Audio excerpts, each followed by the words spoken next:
Chevy Chase, Maryland, a quiet, tree-lined neighborhood where nothing bad ever happens. Until May 2nd, 2001, when a 50-year-old woman, a wife, a mother, a friend, suddenly didn't show up for work. Her name was Leslie Prier. Her co-workers were worried, her husband frantic. When they arrived at the house on Drummond Avenue, what they found would change everything. The front door was unlocked. Blood was everywhere on the walls, on the floor, wiped in streaks like someone tried to make it disappear. But upstairs in the master bathroom, there was no hiding what happened.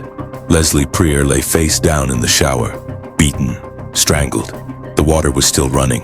The killer didn't run. They cleaned. They moved her body. They tried to erase everything, but they missed something. Beneath her fingernails was his DNA.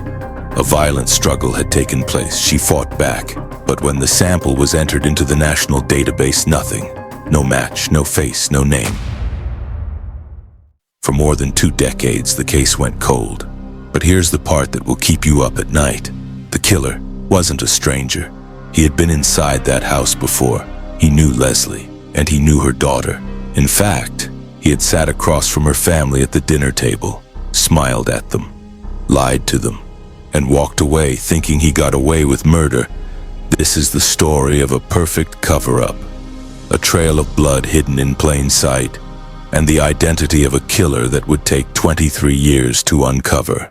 Leslie Prier was the kind of woman who made people feel seen. Smart, kind, respected in her professional life, and deeply loved at home. She lived with her husband, Carl, and was incredibly close to her daughter, Lauren. Leslie had just started a new job. She was excited, full of life, and optimistic about the future. No one could have predicted that her final moments would be filled with terror, or that her killer would linger so close. Wednesday morning, Leslie doesn't show up for work. Calls go unanswered. Her co-workers worry. Her husband can't reach her. That afternoon, her employer and Carl Prier drive to the house on Drummond Avenue. What they see inside is chaos. Blood smears by the front door, a table knocked over, a blood-stained rug dragged into the living room. There's silence, no sign of forced entry, but upstairs, as in the shower, they find Leslie, face down, lifeless, cold. Leslie had suffered at least 7 blows to the head.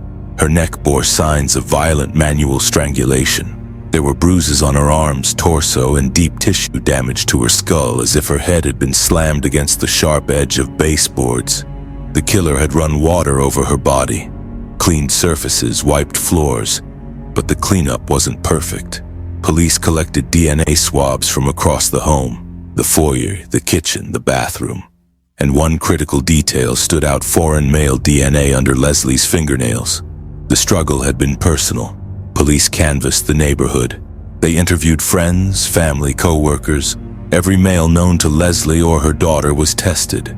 One by one, they were eliminated. Investigators even pursued leads involving local criminals, burglars, violent offenders, home invaders. But every path led to a dead end. And the killer's DNA? Still no match in CODIS. The case was shelved. Years passed. The family mourned. And the killer? He simply disappeared. In 2022, detectives turned to a new tool, one that's cracking unsolvable murders across the country: forensic genetic genealogy. They sent the killer's DNA to Othram Inc., a Texas-based lab. Othram uploaded it to a private genealogy database, Family Tree DNA, and something lit up. A surname emerged from the shadows: Gligor. But who was he? Detectives pulled old case files, and there, buried in a 2002 tip, was a name: Eugene Theodore Gligor. He had once dated Leslie's daughter, Lauren, back in high school. He'd been inside their home. He knew the layout. He had a temper, and he had vanished shortly after the murder. In June 2024, police tracked him to Dulles Airport and collected a discarded water bottle. The DNA, a perfect match to the blood, to the fingernails, to the night Leslie Prier died. After 23 years, Eugene Gligor was arrested and charged with first-degree murder. In court, Lauren Prier sat motionless, then whispered the words, "Thank God." The man she had once loved as a teenager had taken her mother's life, and all these years he had been hiding in plain sight, smiling, living freely, pretending nothing ever happened. Now he waits in jail, no bond, no escape. His trial begins this summer, but one question still haunts the Prier family on why. Sometimes the past doesn't stay buried. Sometimes it leaves blood beneath the surface. And sometimes the killer is the last person you'd ever expect.